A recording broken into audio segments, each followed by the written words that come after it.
Hello everyone, welcome to SR tutorials. Friends, ఈ వీడియోలో మనం తెలంగాణ టెట్కి సంబంధించినటువంటి ఇంపార్టెంట్ అప్డేట్ అయితే న్యూస్ పేపర్లో అయితే వచ్చిందనమాట. సో దీని గురించి తెలుసుకుందాం.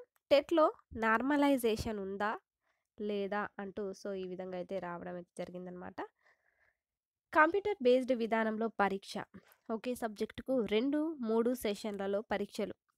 ఈజీగా వస్తే లాభం, కఠినంగా వచ్చిన వారికి నష్టం.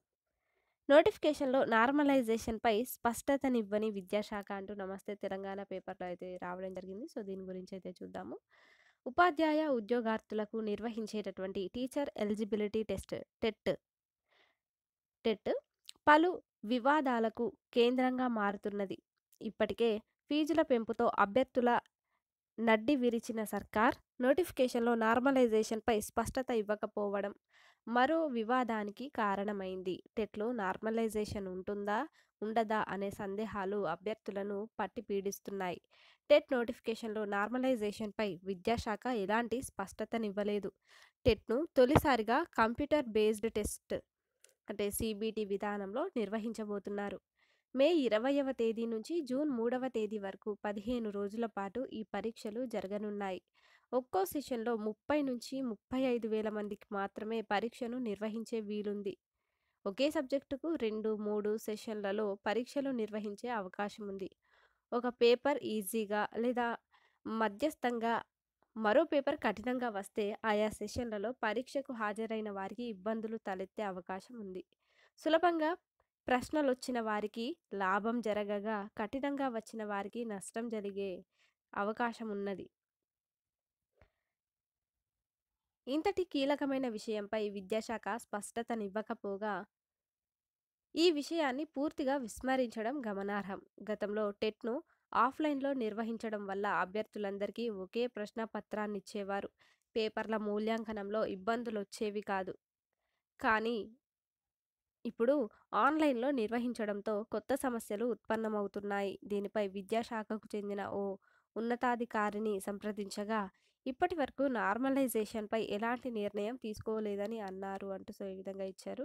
అదేవిధంగా మనకి ఆన్లైన్లో నిర్వహించే పరీక్షలన్నింటిలోనూ నార్మలైజేషన్ విధానం అమలవుతున్నది. మరి ఇలాంటప్పుడు టెట్కెందుకు లేదన్న ప్రశ్నలు అభ్యర్థుల నుంచి వినిపిస్తున్నాయి.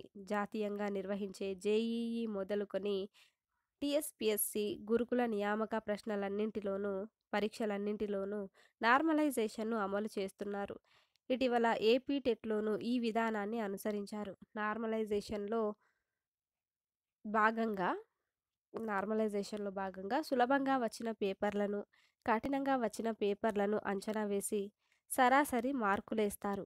ఈ విధానంలో సులభంగా వచ్చిన వారికి కొన్ని మార్కులు కోత విధించి, కఠినంగా వచ్చిన వారికి కొన్ని మార్కులు కలుపుతారు. ఇది ప్రశ్నల తీరును బట్టి సబ్జెక్టు నిపుణుల విచక్షణ మేరకే జరుగుతుంటుంది. అదేవిధంగా మనకి ఇక్కడ డిఎస్సిలోనైనా ఉండేనా అంటూ ఇచ్చారు. టెట్ పరిస్థితి ఇలా ఉండగా కీలకమైన టీచర్ రిక్రూట్మెంట్ టెస్ట్ అయినటువంటి డిఎస్సిలో నార్మలైజేషన్ ఉంటుందా ఉండదా అనే అనుమానాలు తలెత్తుతున్నాయి. డిఎస్సి పరీక్షలను సైతం ఈసారి కంప్యూటర్ బేస్డ్ టెస్ట్ సిబిటి విధానంలో నిర్వహిస్తున్నారు. దీంట్లోనూ నార్మలైజేషన్ చేయాల్సి ఉంటుంది. కానీ దీనిపైన విద్యాశాఖ స్పష్టతనివ్వలేదు.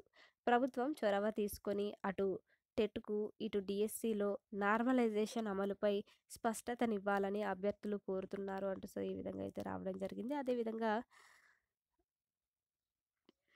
ఇక్కడ మనకి టెట్ ఫీజుపై అభ్యర్థుల కన్నెర్ర అంటూ కూడా ఇచ్చారు. రాష్ట్ర వ్యాప్తంగా ఆందోళనలు అంటూ కూడా తెలిపారు. టెట్ ఫీజులను అడ్డగోలుగా పెంచడంపై అభ్యర్థులు కన్నెర్ర చేశారు. అనాలోచితంగా 150 నుంచి 300% ఫీజులను పెంచడంపై మండిపడుతున్నారు.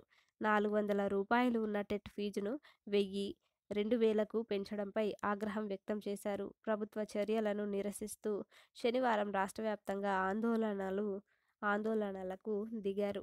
భారీగా తరలివచ్చిన బీఎడ్, డీఎడ్ అభ్యర్థులు మంచిర్యాల జిల్లా గ్రంథాలయ సంస్థ ఎదుట ధర్నాను నిర్వహించారు.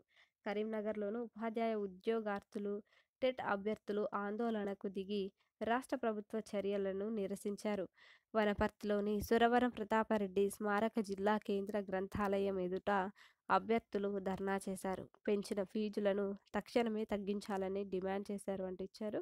అదేవిధంగా మనకి ఇక్కడ టెట్ ఫీజు తగ్గించాలి సీఎం రేవంత్ రెడ్డికి మాజీ ఎమ్మెల్యే బాల్క సుమన్ లేఖ అంటూ ఇచ్చారు. మనకిది రాష్ట్రంలో ఉపాధ్యాయ అర్హత పరీక్ష టెట్‌కు దరఖాస్తు ఫీజు పెంపుతో పేద, మధ్యతరగతి అభ్యర్థులపై అధిక భారం పడుతూ ఉందని మాజీ ఎమ్మెల్యే బాల్క సుమన్ అన్నారు. కేసీఆర్ ప్రభుత్వంలో టెట్ ఒక పేపర్‌కు దరఖాస్తు ఫీజు 200, 2 పేపర్లకైతే 300 ఫీజుగా నిర్ణయించామని గుర్తు చేశారు. కానీ ప్రస్తుత కాంగ్రెస్ ప్రభుత్వం టెట్ పేపర్ 1కు 1000, 2 పేపర్ల ఫీజును 2000కు పెంచడం సరికాదని పేర్కొన్నారు. ఈ మేరకు శనివారం సీఎం రేవంత్ రెడ్డికి బాల్క సుమన్ లేఖ రాశారు. కేవలం 11 జిల్లా కేంద్రాల్లోనే టెట్ పరీక్ష ఉంటుందని ప్రకటించారని, దీనివల్ల మిగతా జిల్లాల అభ్యర్థులకు దూర భారంతో పాటు ఆర్థికంగా ఇబ్బందులు ఎదుర్కొంటారని తెలిపారు. మొత్తం 33 జిల్లాల్లోనూ పరీక్షా కేంద్రాలను ఏర్పాటు చేయాలని విజ్ఞప్తి చేశారు.